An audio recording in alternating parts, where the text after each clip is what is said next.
Bounce shows you that training trumps talent every time, by explaining the science of deliberate practice, the mindset of high performers and how you can use those tools to become a master of whichever skill you choose. I remember Tai Lopez kept raving about this book back in 2014. Matthew Syed is a former table tennis professional, who was the #1 English player for several years and went to the Olympics twice. Since 1999, he writes for The Times. Bounce was his first book about how high performers like himself achieve their success. Here are my takeaways. 1. With intense practice, 2 changes will occur in your brain to make it more effective. 2. Even minor details can inspire you to work hard for your success. 3. You can avoid choking under pressure by telling yourself that it's not a big deal. Let's look at what it takes to be successful in detail. Lesson 1. When you practice a lot, 2 changes will make your brain more effective.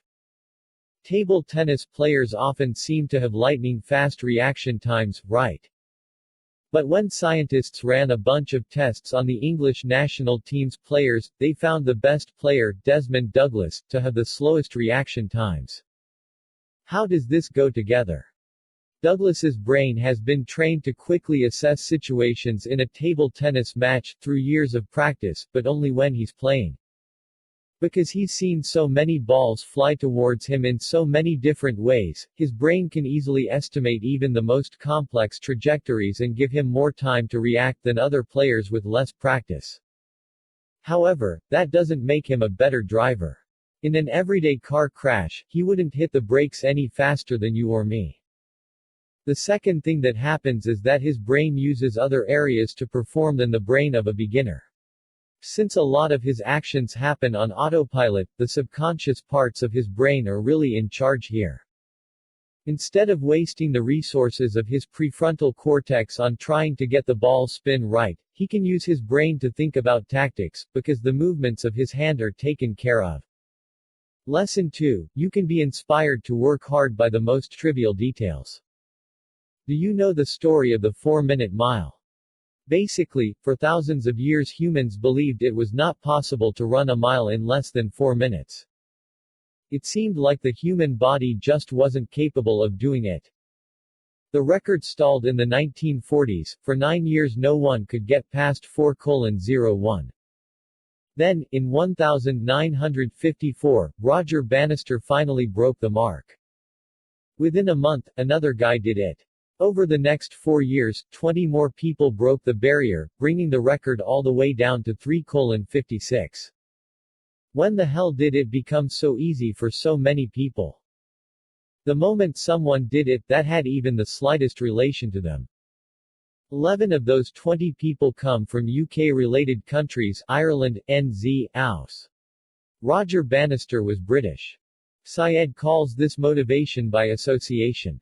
He says if we find even the slightest similarity between someone successful and ourselves, it can motivate us to multiply our work efforts. Lesson 3. You can tell yourself an event is not a big deal to avoid choking under pressure. What happened to Eminem when he finally got his shot to show everyone how good he was at rapping live on stage? He choked. Looking into hundreds of faces, knowing they were all expecting him to fail, the pressure to perform became so enormous, that all his hardly trained rhyming skills seemed to vanish. What can happen to all performers in such a high-pressure situation, is that their conscious brain takes over, because it usually allows them to take extra caution and be very alert of every movement, so they don't make a mistake.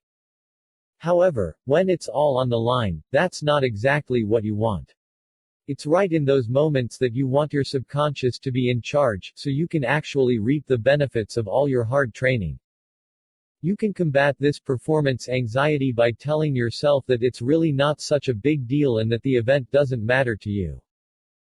Compare it to your health, your family, your spouse or your best friends. Does it really matter whether you win or lose the Super Bowl? This will allow you to stress less and unleash your hard-earned skills. And sure enough, once he stopped giving a damn about the whole event or what everyone thinks of him, Eminem went back and crushed it. Bounce Review. I'm big on deliberate practice and so is Bounce. Naturally, we got along quite well. Syed also touches on related topics, such as having a fixed mindset and building confidence. Combine this with the reminder that you need incredible focus on one area from 0 to 1 yesterday, and you have a great recipe for success. I like the many examples this summary used and am sure there are many more in the book plus links to some of the studies Syed quotes, which are hard to find otherwise. Look at whether the summary on Blinkist strikes you and if it does, grab a copy of Bounce.